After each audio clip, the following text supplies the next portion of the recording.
Mhm.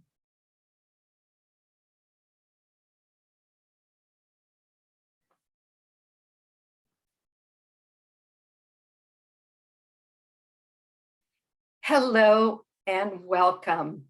We are just so honored and delighted that you're here. We'd love to see your faces if you feel comfortable turning on your camera. I am Tezkiah Gabriel. I'm the Executive Director of Pathways to Peace. And Pathways to Peace is just, again, I'm going to say, so honored and so delighted that we've had the opportunity to partner with Jenna, Dr. Jenna Darko, and to support and promote her work.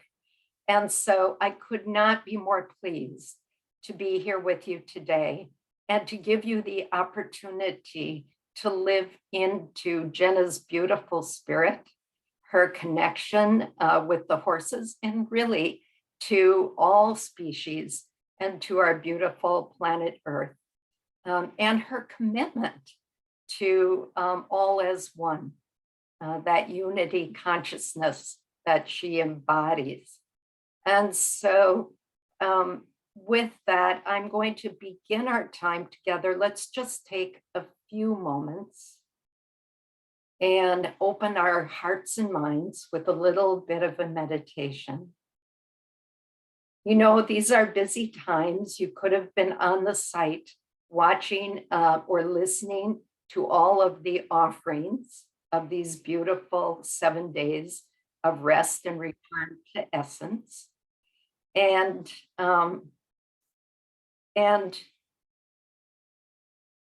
so we need to kind of take a breath and settle in. And I'm going to let this person in so that they can come in before. That's okay. We're tag teaming this, so it works perfectly. And so let's just take a moment to just settle into our chairs, or if we're standing, to just settle into our feet and just rest in the arms of a loving divine source. And let's breathe a little more deeply, a little more slowly. If it helps to count, you can count 5 counts on the inhale, 5 counts on the exhale.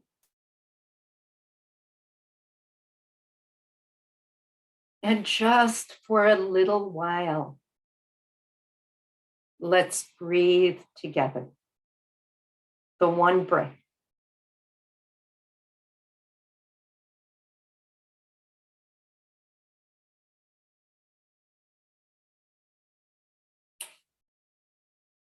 And once you establish kind of a comfortable pace of breathing, focus now on the center of your chest, the seat of the heart.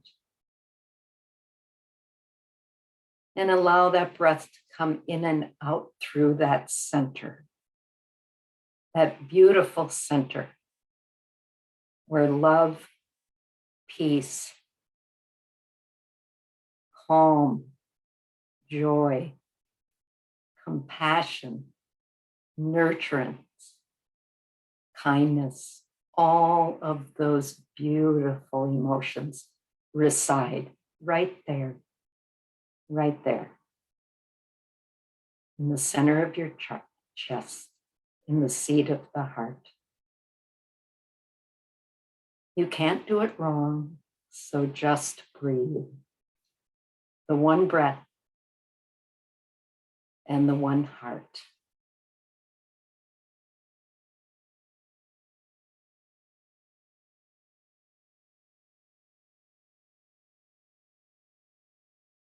With every breath, let's feel our hearts expanding,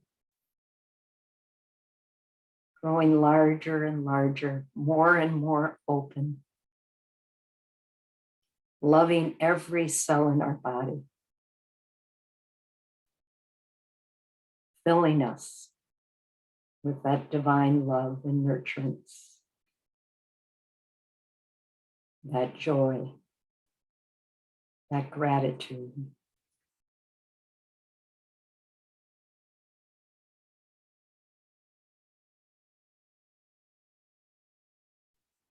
If you lose focus, no problem. Just bring your attention back to the center of your chest and follow that beautiful breath in that expanding heart.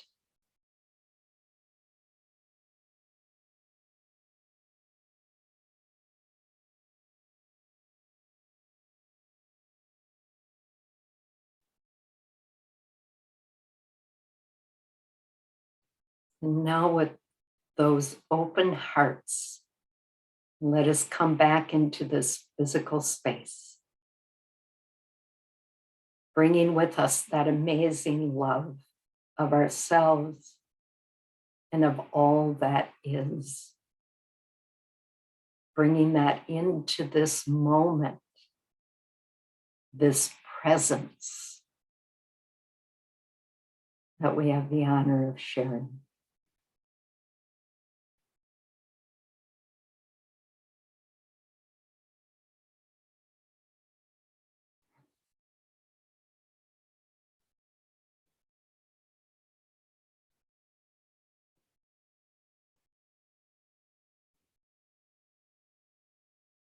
Thank you, thank you, thank you.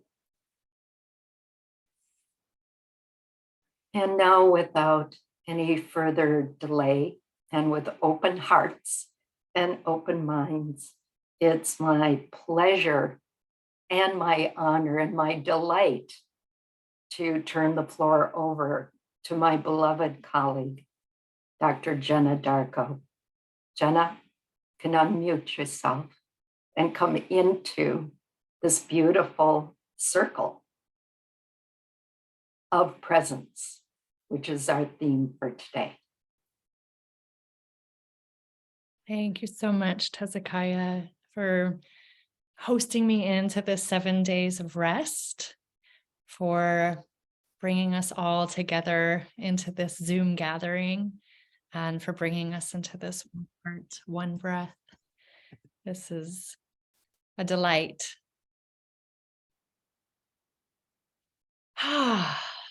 Just looking at you, whether it's your faces on screen or some names that I can see, to take in who is here. And then also sensing into the space of who's not here in this moment, but who might gather with us by watching a recording later. Sensing into those who are unseen but here with us. Those might be people outside of the Zoom screen or animals, like my dog sitting on the couch, maybe a, family member of yours in your house. They're with us. Sensing into the presence of the animal kingdom that surrounds us. Like I said, in this case, in the next room is my dog, and the next field are these two horses whom I love. I know that there are birds flying over. I know that there are burrowing insects deep, deep underneath the snowy tundra, probably a mouse or two that's jumping from under the snow on its way across the grasses today. They're always with us. Feeling the sense of the water beings and this lake over my shoulder. We just see ice, but we know that down lower there are still fishes. Feeling our world more broadly from our own little home where we sit, where we're either warm or cool, depending on which hemisphere we're on. I know Melanie is here from New Zealand, and so it's summer there and it's depths of winter here. How amazing we hold these polarities. We can feel this earth body that connects us all through the lands. Let's just feel her. Wherever our seat, our feet, our body is in connection with the surface that is held by this magnificent earth. We might have awareness of that top layer of the earth, be it snow, be it green grasses, be it rock, sand, clay,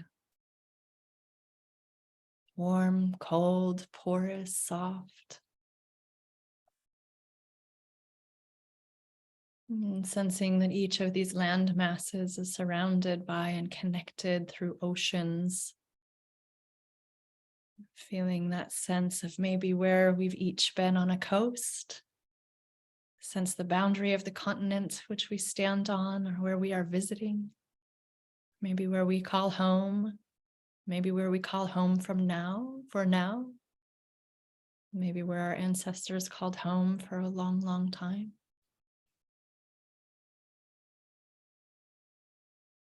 What were those oceans like?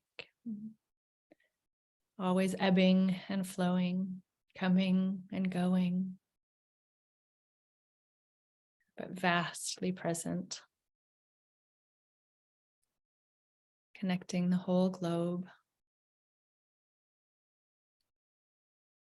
with water being one body. Even water seemingly divided into a stream flows into the ocean, seemingly divided into a lake, is evaporated back up into the clouds and rains down everywhere. So sensing that this is what unifies us, because we too drink that in. We must. So that all of that water can be circulated through every cell. Every cell in our body makes up us. We feel maybe discrete and separate. Every cell of us makes up the body of humanity. We are one. As humans, we are nested within a great ecosphere, biosphere, which too is one. Our lungs inside our chest are only half the equation. The trees out there are the other half, in a total partnership. Breathing in and breathing out together. The lungs are kind of that great first massage therapist, massaging the heart. Can we feel that? So we're here together.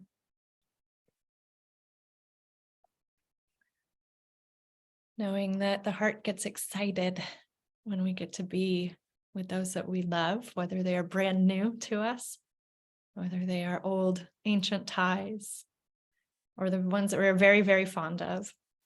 And probably if you're here, given the title being about horses, it's probably these kinds of creatures that make your heart jump, make the heart expand, feel bright on a gloomy day, feel a sense of there's something larger than life that brings beauty here to this whole world and to maybe our little corner of it. And that could be for those of us who are incredibly blessed to be with horses face to face, regularly or fleetingly, or those who have just seen pictures or videos, maybe never been able to touch or breathe in the smell of a horse. But there's something about the horse that connects humankind one to another very powerfully. It's like we feel them, we know that kind of love. And then when we sit with each other that know the love of horses, there's something that sings within us together. And so I'm so grateful to gather with other horse-hearted beings, such as yourselves. So I've titled this, one of my friends said, "That's pretty lofty." Horses and humans.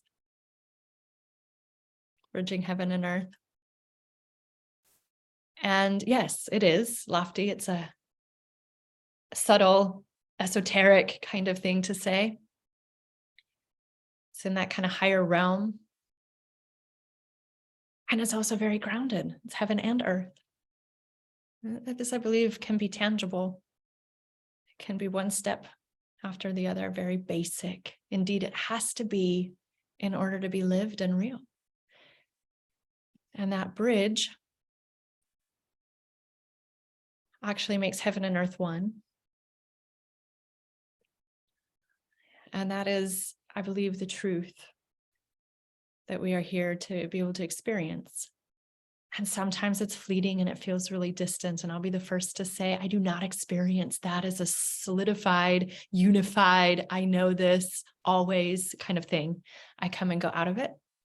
I drop into the hell realms of confusion, loneliness, anxiety, doubt, just as much as anybody else may. So I'll just dispel any notions that because I can put together this kind of a title and put together this kind of an offering, that I know how to live in that space full time. It's something I know is there full time that we can have access to. It is within us always and eternally. And our awareness comes in and out of recognizing that, of remembering that. For me, ever since I literally can remember, it has been the horses who always bring me into that knowing, bring me into that really centered heart space. Into that knowing that now is perfect. Nothing more is needed. Nothing less is needed. Nothing needs to be taken away in order to make an improvement. Nothing needs to be brought in order to make it more complete. It just is. And so knowing for me that those horses bring that and bring it so powerfully leads me to want to have that kind of conversation with other people who experience that and know that too. So what is heaven? It's a big term. I'm not going to limit it by words. Every tradition across the planet has some kind of an idea or notion or practice related to it. But what I will say is that all of those traditions teach us that it's something here. It's something we can hear this word about, and maybe it's a different kind of word, nirvana.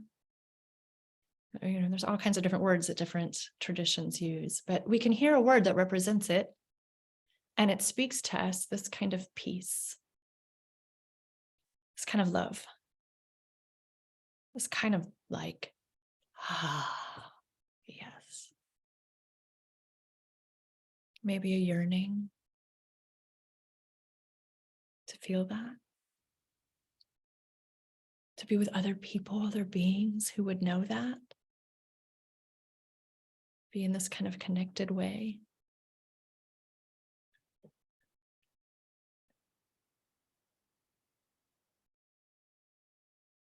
There are many different teachings that help us understand that it has something to do with the clear mind, with a mind that is one with the heart.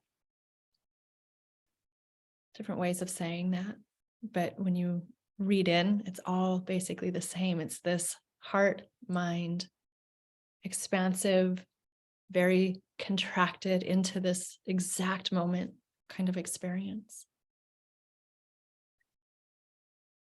One of the things that I think we are traveling through in this era of humanity is the sense of separateness of heaven and earth, the sense of, oh, heaven is something that would be like waited for or out there or something else. That it's in some cultures, maybe more than others, in some pockets of conversation, maybe more than others, but it's something other than this.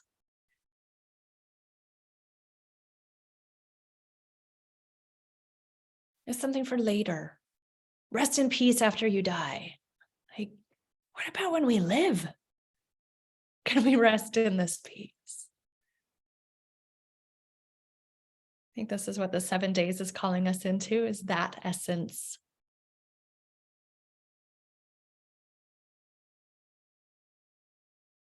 And we start today on this first day of the call into resting in this essence with this word presence, which is synonymous with heaven and earth being one in our experience where we are present and gifted with this present and presence of life here now together. It's not a thing that we can experience other than being completely embedded in the web of life, which means that we are relationally interconnected with everything and everyone now, as well as everything that has existed. So our ancestors, our evolutionary friends that no longer exist, but that laid the foundation for what is here now. So in the case of the horse, the ancestor of the horse, the Eohippus, was very different and is no longer on the earth plane.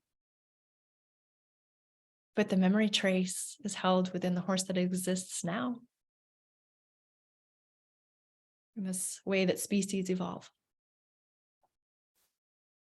And that is part of what has brought me to want to make this offering and to talk about this bridging of heaven and earth that I believe horses help us with, because they bring us into the heart so fully that the mind gets clear in the here and now.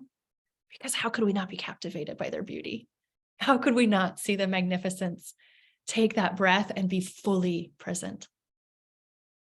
Maybe it's a split second, maybe it's a continual reminder to come back to that place. But either way, they are offering it to us. All life is offering it to us. Even a screaming, tantruming toddler in the grocery market is offering it to us. But sometimes I think it's easier to find it in the beauty of a horse. So we will. So the evolutionary impulse is part of what's brought me to this seat today. Because as deep as I can connect at times with life, with these horses, there is this continuing impression upon me that we are experiencing a time where we are on this threshold of an evolutionary leap for our humanity. And that is to be this bridge of heaven and earth, to be the bringers of peace to this messy planet. In our daily interactions, in the immediacy of our life, in our interconnectedness with one another, where we understand this butterfly effect is real, where something can happen on one side of the planet and we are completely entangled at that quantum level, and so it can affect something else, somewhere else. With the fact that we can understand, we can look at our whole planet now. Think about this. This was not possible a few generations ago to have a photograph even of what does the Earth look like. Then astronauts went to space. From that vantage point, they can look back and they go, oh, here's this beautiful sphere. That marked a point where people could really see this is one Earth, starting to help us understand we are one kindred here. This is our home.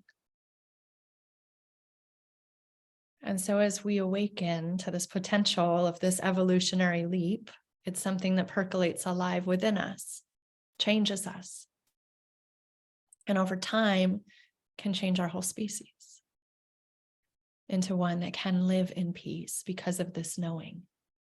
It's just a knowing, an awareness that either opens that sense of heaven on earth here now, fully possible, or contracts us into that forgetting and that sense of separation, and then all of the stuff, the human stuff that can come up. Blessed be that, because it's part of our journey of untangling whatever it is in our personal history and our own spiritual history and our ancestral history and our collective history that has created this dust in the mind.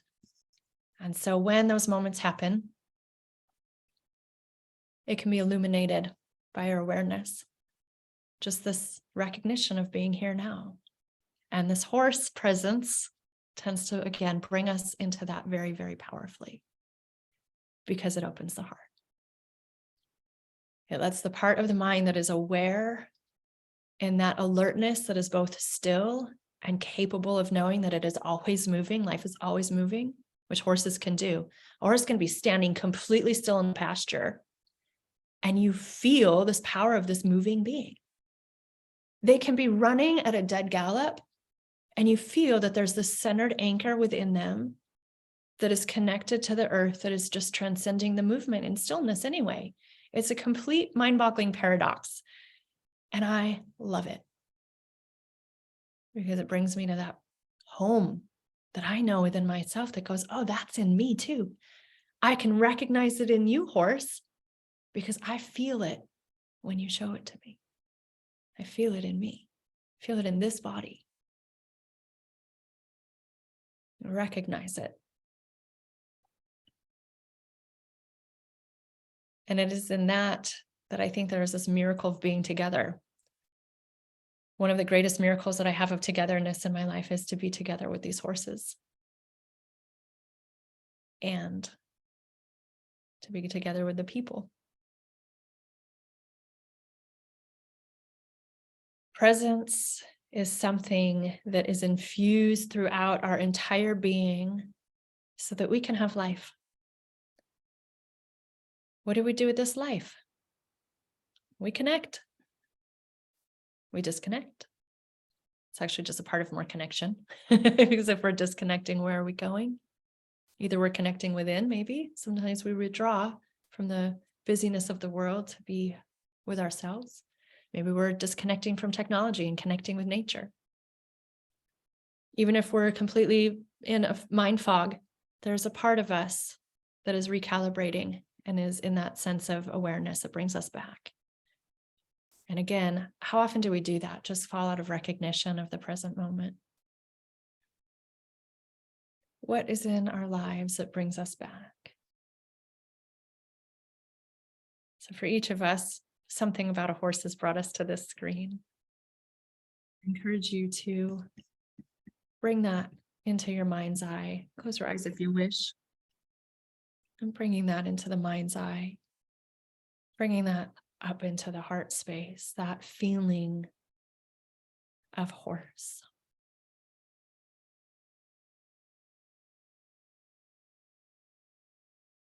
What happens to the heart? Can you feel sensations move?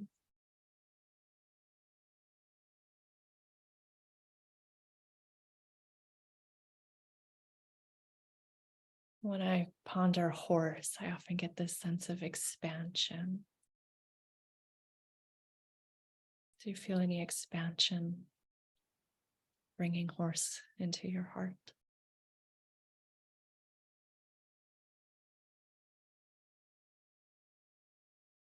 Sometimes it's a softening.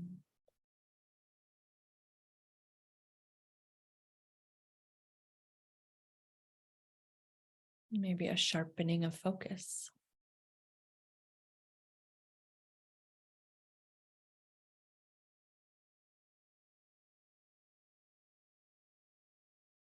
A curiosity, a playfulness, awe.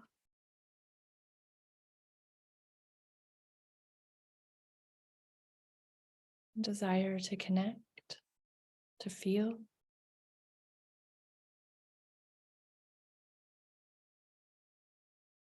All of these are portals in to that peace, to that felt presence, to that aliveness that is this miracle of life.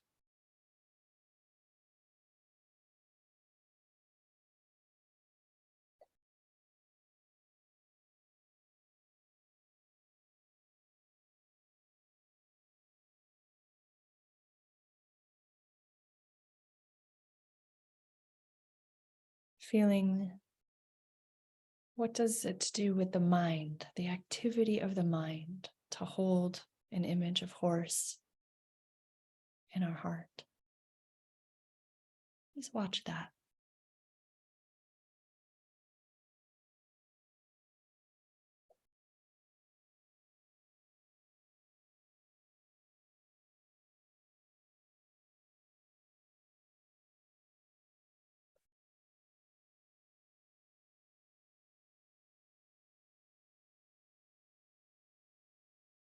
As you pay attention to feeling horse in the heart and noticing the mind I'm going to read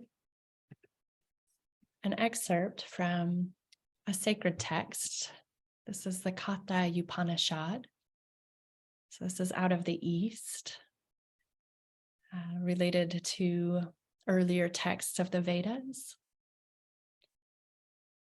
And I will just say here that my heart loves to dwell in the spiritual teaching space between East and West, finding oneness really in the teachings. And so I embrace all of that and many, many indigenous teachings that cannot be limited to categories such as East and West. But I will read this segment because it's, I think, one of the most beautiful and precise teachings of how horses are symbolically represented in a way that can help us understand consciousness. It can help us understand what is it to have a mind and a body and to be here. So this is just one segment, and I'm going to translate some words just in case some of them are unfamiliar with people. So if you know more of these specifics and I've changed some words, it's just to simplify it. So this is a set of text that was from a young boy, Nachiketa, asking about what is life? What is freedom? What is happiness? And the teacher replied to Nachiketa, know that the self is the rider of the chariot, and the body is the chariot. So the self is the rider of the chariot, the body is the chariot. The intellect is the charioteer. So the intellect is the driver of this chariot. The mind, so already we're going, oh, interesting. There's the intellect and the mind. Sometimes we say that's just one thing, but maybe another layer here. The mind is the reins. So another translation of the intellect here is like the intelligence, our ability to think is the charioteer, is the driver of the chariot. The mind is the reins. So it's like a tether. That's interesting. The senses, so sight, sound, hearing, vision, smell, taste, touch. The senses are called the horses. The objects of the senses, the things that we see, the things that we smell, hear, touch, taste, are their path. Formed out of the union of the self with all of creation, the senses and the mind, that is the enjoyer.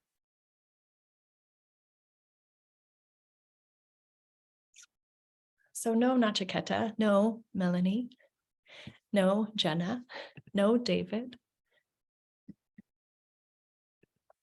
that the self is the rider of the chariot. The body is the chariot. The intelligence is the driver of the chariot. The mind is what tethers us to the horses, the senses. These senses, so we can experience life. Sense things, we sense objects. The combination of all of that in union with all of creation is the enjoyer.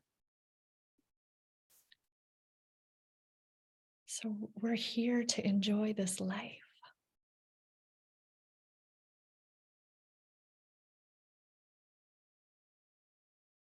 We're told the horses are senses. The horses in this scripture, text, story, whatever we might want to think of it as, the horses are the senses They're the ability to take in life. Without that, how would we experience this miracle?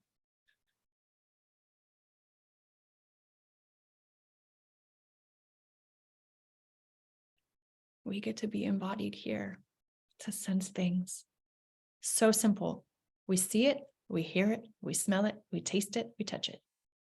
We know something even beyond just the apparent seeing, smelling, touching, tasting, right? We know something beyond that. That's like, I can see you, but even if I don't, even if I close my eyes and I already know you, there's something of you that goes beyond what I see. I close my eyes, you don't disappear from my heart. You're here.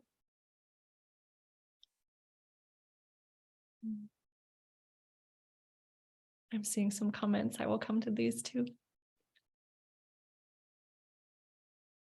We have this body that is our vehicle.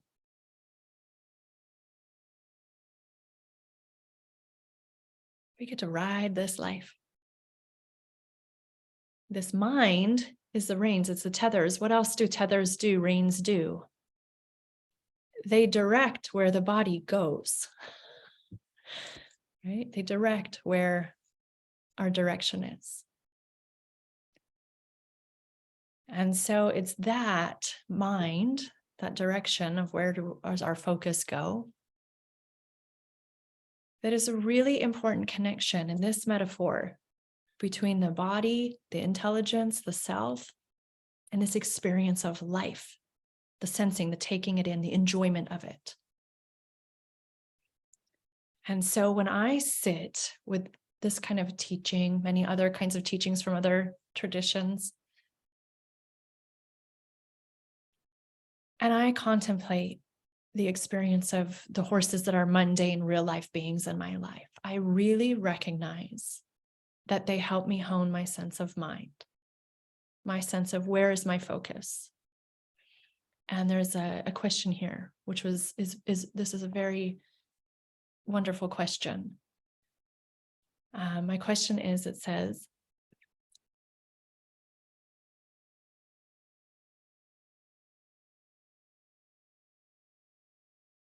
I've had a long time wish to be closer to horses. I fell from one on my very first lesson when I was 14 or so. I'm so sorry. It hurts to hit ground like this and to fall off a living being who's carrying us somewhere. Not badly injured, but I fear them since and their power. And so, yes, I'll talk about some suggestions for how to be closer with them, even with fear.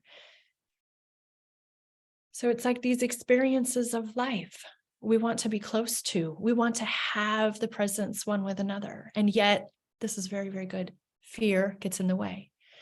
That is what the mind starts to create separation out of. So the mind, the sense of where is that direction going, is like this rein. And if we can learn to hold that lightly, then there's more freedom in where our focus can go, where we can be in connection to one another, where we can be in connection with a horse. I saw that comment, I saw that word, fear there, and I thought, this is good. Because all sense of separation somehow is rooted in fear. All sense of connectedness is rooted in love. And really, we can boil all of this down to just as simple as that. And which side do we fall on in any given moment? And this is lovely because don't horses bring this up for us? Both this great love and yearning to be together and total captivation in some of these beautiful moments and awareness of, whoa, that's powerful, that could hurt, and some fear can arise. And so how can we live as beings where the mind has both as experience? And, it becomes very practical kind of question as well. All of these things that I'm bringing up may feel like abstract. It becomes very practical as soon as we want to live it on the ground, as soon as we start to experience one another in connection. We start to experience a horse. We start to sense, oh, this is a lot of work. All I'm doing is feeding this creature and then removing manure. Well, guess what? This is the mystery of this planet. We consume, we digest, we excrete, we compost, it feeds it back to the earth and more life comes. And so here is this mystery. This is this enlivening, all so that we can be the enjoyer, so that we can take part in this beautiful experience called life. I think it's better with horses. So this is maybe basic and simple. And I can be available either on this Zoom room, or I can transfer us over to another Zoom room and we can talk more about some of these specifics like fear. But I would say, how can you begin to be closer with these beautiful, mysterious creatures, even with fear? Well, as safely as possible. So perhaps at some distance, maybe connecting with the heart where there's safe space to observe, watch their movements, watch your feelings, see where is there ease between you, where is there some tension that can arise, some sort of sense of threat of harm, which could happen because they're big creatures and they can move in ways where our bodies can get, stepped on or thrown off or those kinds of things. And this is a great metaphor for all kinds of relationships that we might have in life, work situations, family, setting goals, falling on our face, whatever it might be. So this applies really broadly, I think, but for the horses in this physical, tangible sense, finding ways to observe where there's safety. And then there's all kinds of different horses with different kind of characteristics. So maybe somebody who has horses that are more docile, more accustomed to having people around them. You might be able to start there with more physical closeness or contact. But I think the idea is slowly, safely. And yes, David, this is beautiful. It's best to actually be in the presence of horses to experience all that you say. Yes. To be with horses, to have these experiences is often necessary, is to feel the tangible nature that this is real versus an idea. And yet what I'm talking about is very real. It's also very abstract. So it requires a way of suspending the day-to-day, like what is in front of us, to see that there's something greater that holds us all together, and immersing very much in the real contact. So like many of us who are horse people, we talk about, we love to actually clean stalls. In part, it's because it's a repetitive motion. You can let go of the mind and just be doing this one thing. I believe in part it's because actually there's a really key teaching there. And that is that everything comes and goes and composts so that there can be richer fertilization of this life. So it's a lot of different topics. I'm kind of getting on a tangent, but I think with the fear is to find safe ways to be with them and noticing the breath, noticing what is the fear response arising, and is that wise? Sometimes fear is so wise because it helps us stay alive and intact. Sometimes fear is a figment of our imagination. So I might have tremendous fear right now that a tiger is going to break through this door, and it probably is not. But my body, when I have that fear, is going to feel as if it could be. And so then as that activates, it actually sends a message out to the other beings that, oh, I'm nervous, I'm afraid. So being in safe connection with horses, with other people who can hold some of that safe presence with you, with the horse, read the body language of the horse, help coach you about safety, I think can be an important part of that. But I'm going to kind of come back to what I was saying with all of this teaching of, well, what is the mind and what are these things? So if the mind is that rain, and it's that sense of what ties us of this real earth experience to see, touch, feel things, and that sense of being the driver of life, being the enjoyer of life. When we get that really clear mind and we can really be the seer and enjoyer of life, is when there's that collapse of heaven and earth, that collapse where it's one thing, it's heaven here now. And it's that impulse of evolution that I believe we are being kind of magnetized into as a humanity. And so anything that helps us come to the heart and start to have those twinkly moments of recognition where, yeah, the ego is, I wouldn't say no ego necessarily, though. It could be a shortcut way to say it. What I would say is that the ego is fully in service of that higher self. So think of, there's actually an image. I wish that I could have found it, but I have not been able to find it in a way that's not copyrighted. And I don't have the copyright permission from the person who has this. There is a kind of icon with from one of these old ancient riding schools where it's a horse and there's two riders on it. We can think of one as like the ego mind, that's like the part of our personality that might go really, kind of in all kinds of directions, that mind with the reins, kind of going this way and that way.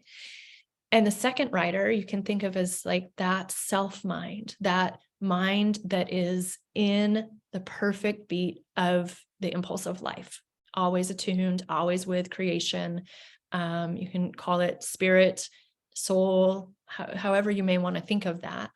Yeah, both in balance, that being able to be in harmony and unison, riding this horse symbol, which I take as like life, riding that spirit of life in that kind of way where that soul essence, that inner presence, that awareness that connects all of us is in alignment with the ego. So two riders become one rider if we are yoking. And that's another kind of symbolism that's used in sacred text, is to yoke, to hold together. And horses are often represented as part of that yoking. It's a root word of yoga. And so again, that's marrying heaven and earth as one, marrying me, my sense of self, and this great self that runs through all of us, as Hezekiah brought us so beautifully into in the beginning meditation: one breath, one heart. So it's that merging into that as one, that those two riders on the one horse can represent, and both being in balance. So as we experience more of those moments, it starts to change our DNA. It starts to change our awareness. How then is our life projected onto the movie screen of our life events, the theater of our own individual experience? It is something then that will be transmitted down into the generations that will evolve us as a species.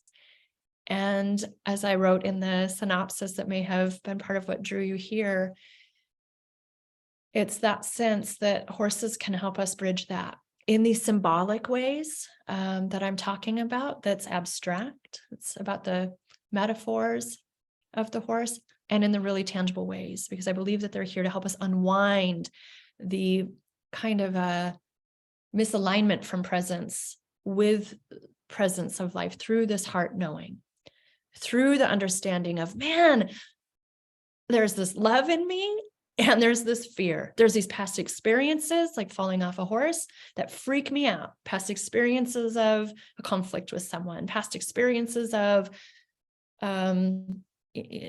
sometimes it's really difficult traumas that go back generations. All of this, I believe, is what horses are here to help us unwind through a coming into the present moment. So with all of that said, I'm realizing that we've left just about 10 minutes left for, yes, very grounding energy. They are a very grounding energy.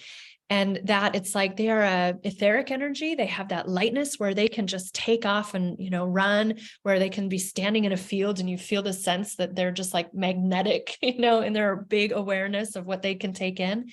And they're super grounding. They're embodied. They have 4, feet on the floor, on the ground. And part of what is very grounding is our care for them. They are eating from the grasses. They are connected to the soils. And again, we're very aware because they're big, more than we might be aware with like our dogs or cats that also tend to be residents in our life. that there's this like way that they're recycling the earth. There's this input, there's this output, I mean, I'm shoveling a whole wheelbarrow of that every day. So it really becomes very obvious of what is this life? It's a grounded life. This is a grounded existence. And doing that really then grounds me, can ground any one of us into the next moments of our interactions with horses or with one another. So anyway, with all of this said, why don't we open to some questions? So I love this question about the fear, or comments too. It doesn't have to be questions. I'm seeing these lovely comments of, yes, the ego and the sort of essence, if we're resting in this essence, that essence of our presence, being in balance, the groundingness of horses. Yeah, what else is on your minds as we have 10 more precious minutes together?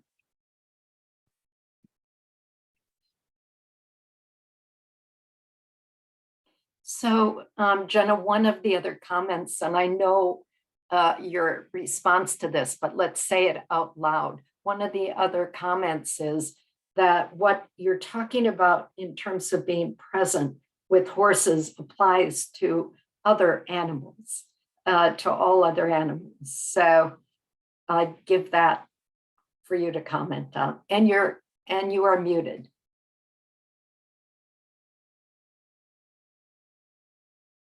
Thank you. Yes. It's the same presence in all animals because it's the same presence in all life at that level of the essence of what is presence. Presence is this universal essence that upholds life. And so it's the same. You're muted. I'm sorry. That's okay. That's my fault. I'm sorry. I know, being at the Zoom controls and muting other people, it toggles. So where did I get muted? So I'll kind of back up and repeat. You just missed a few words. Okay. So it's the same presence that's in everything. And yet, at the essence, and yet that essence forms itself in trillions of creatures, so we've got like almost 10 billion of us are human. And then we've got how many billions of four-legged creatures, how many billions and trillions of ants and insects, right? But it's the same essence in everything. So in some ways, it's totally universally applicable. It can be the rock in your backyard that this connection can also happen with.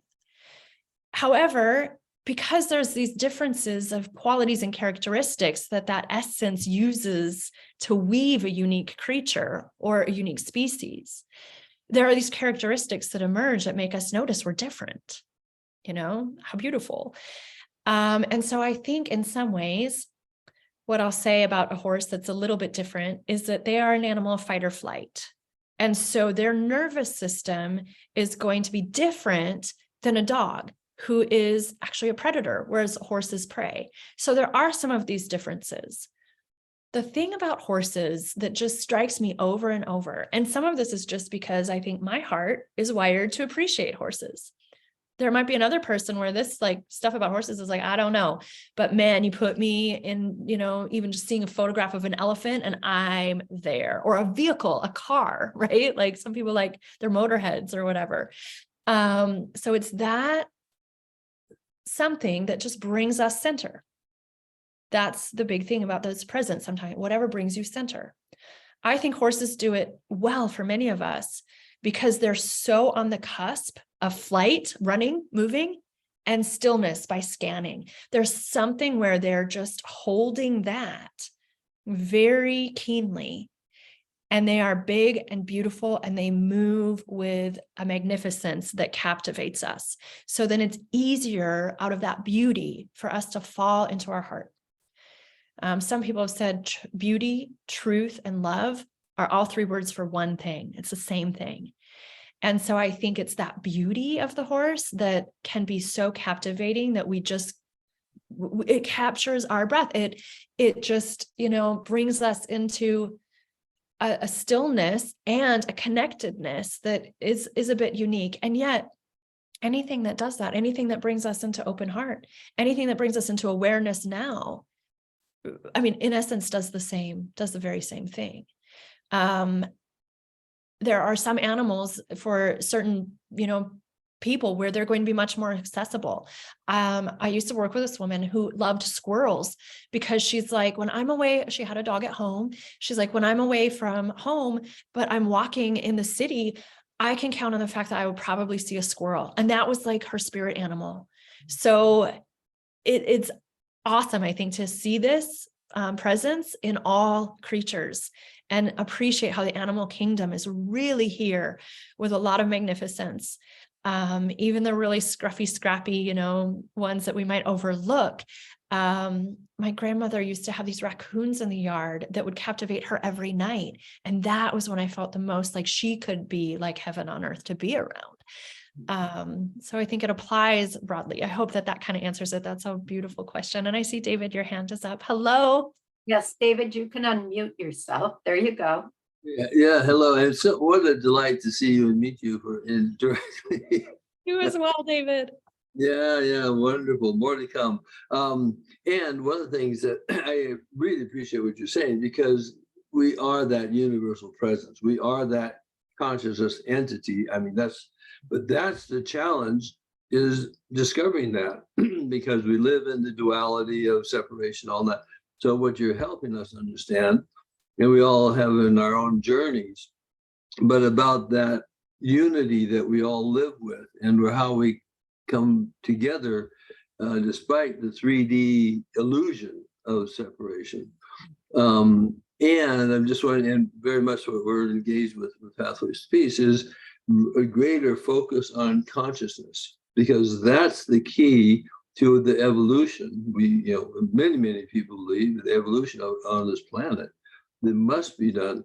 And your experience with the horses, which are this magnificent in-your-face presence, and in terms of your evolution of your consciousness, what has been the key that you've learned from the horses, or where did that start? You suddenly go, really impacting your consciousness. Such a big question for the end of our time. So, Jenna, go ahead and do your. I'll give you the very, very quick answer to that.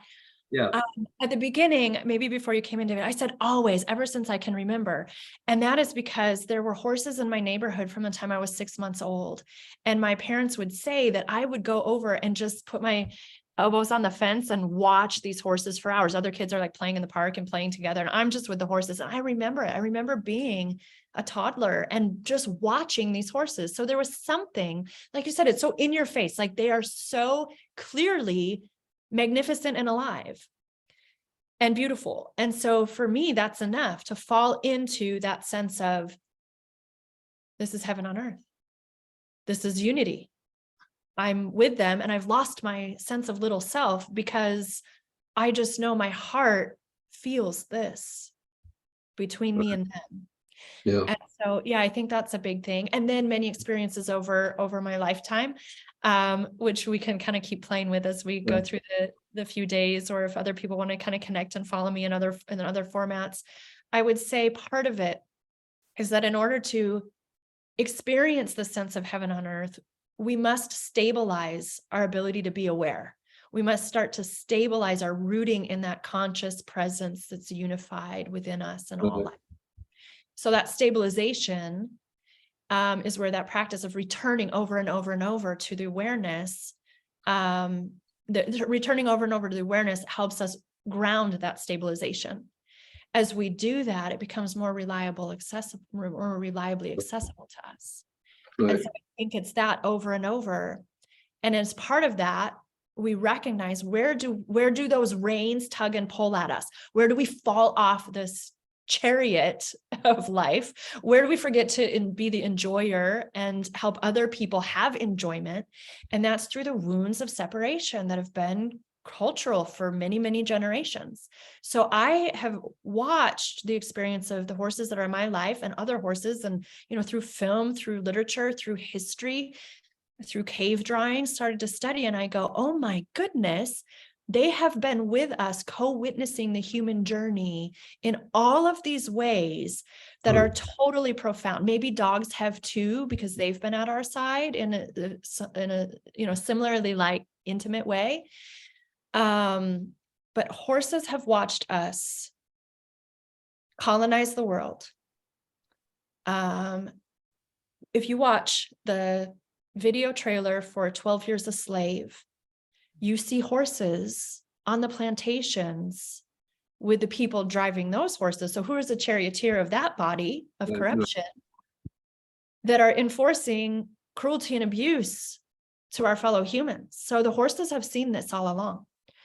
The horses have watched us plow the earth, which actually disrupts the soil and robs the biome of the earth's crust of nutrients. They have seen us engage in transportation so fast that we have forgotten that as we traverse this planet like this, there's resources that are limited and there's a byproduct of pollution. They've watched like all of this happen in an accelerated way over a few hundred years and over thousands of years. And so because I believe, and this is maybe in the more mystical spiritual sense, so some people will say, you're making too much of a horse that's out there trying to, eat, have shelter, be safe, have friends and family, and, live the mundane life. So I'll say this is maybe more symbolic, but just as humans, as we're evolving, our past is still with us. Our ancestors are still here. I might not have known my great-great-grandfather. This is a quote of an Indigenous elder, but his nose is on my face. Right? That whole history is with us as humans. That whole history is with them as horses. And it is merged because of this interconnected way that we have had as ways of life together. So it's unwinding some of those things that I see them having potential to help us do, that helps us go from maybe glimpsing, what is this feeling like? What is this felt sense like? What is this knowing like of this heaven within? Into being able to recalibrate our lives so that we live it between us. So we live it in how we treat each other, how we tend to the earth, how we make amends by coming into right relationship. And in a lot of ways, I've noticed in my life, I've been out of right relationship. I've been in error with my horses. There are times out of the traditional ways I was taught of like, oh, you want that horse to go left faster? You just pull harder, right? Like, oh, good heavens, I started to wake up. So those microaggressions or moments of harm, and say, I don't want to treat a being that I love with harshness. I want to be more aware of my mind and body. What am I thinking? What am I doing? How am I interacting with this being that I love? To refine that to the point that I'm more sensitive to how are they feeling? Are they consenting in this moment? Are they retracting? Are they expanding? Or am I subjecting them to my limited view of what their life should be like in a little space that they live in for 10 hours a day, right? So like asking these questions becomes the unfolding of how are we expressing the potential of heaven on earth? We can't live in a really known, embodied sense of heaven on earth if we're harming others. And we've done that to each other, that the horses have witnessed. And we've done that to them. So if we can become aware of this essential presence within us of compassion and kindness that wants this love, this peace, this ease, this grace that they hold when they're free to be something that we know and live, we can unwind and we can come into right relation. And then we can start to have more of that becomes the day-to-day experience of our lives together. That is at least my hope and something that I will message about and have lovely conversations with people such as yourselves about. So I know I've gone us over some time, but we will have time to continue to meet over these next 6 days. And my information is in the chat. And so we can just know that this is just a start and we can continue. So thank you so much. Thank you so much, Jenna. Thank you so much. Yes, very, very grateful for you, your wisdom, and grateful for the presence that each person here has brought into this space, and those that will, as you said so beautifully, will watch the recording or come into the spaces in the upcoming days.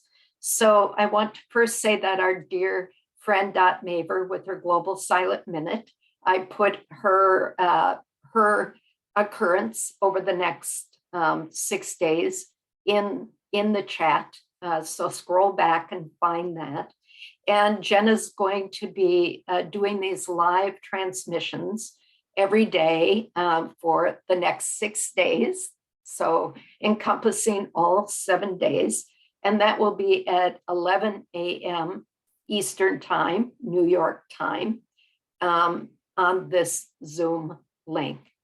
And so I would like you to know that at Pathways to Peace, we know that each of us is a pathway to peace, regardless of where we've come from, what we're doing in our lives, who we are all a pathway to peace. And of course, we bring that peace from our heart out into those right relationships and beyond. And so I'd like to ask each of you that can, if you can't, I know someone mentioned that their internet connection is unstable and they can't put the video on.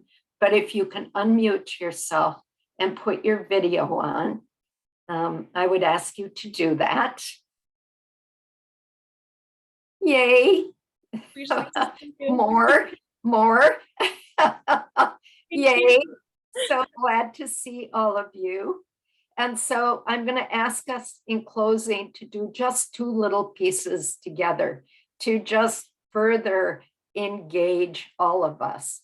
And the first is to say, and this is where you put your hand on your heart, I am a pathway to peace. You ready? I am a pathway to peace. And then you are a pathway to peace. Are you ready? You are a pathway to peace. And now all of us are pathways to peace. You ready? All of us are pathways to peace.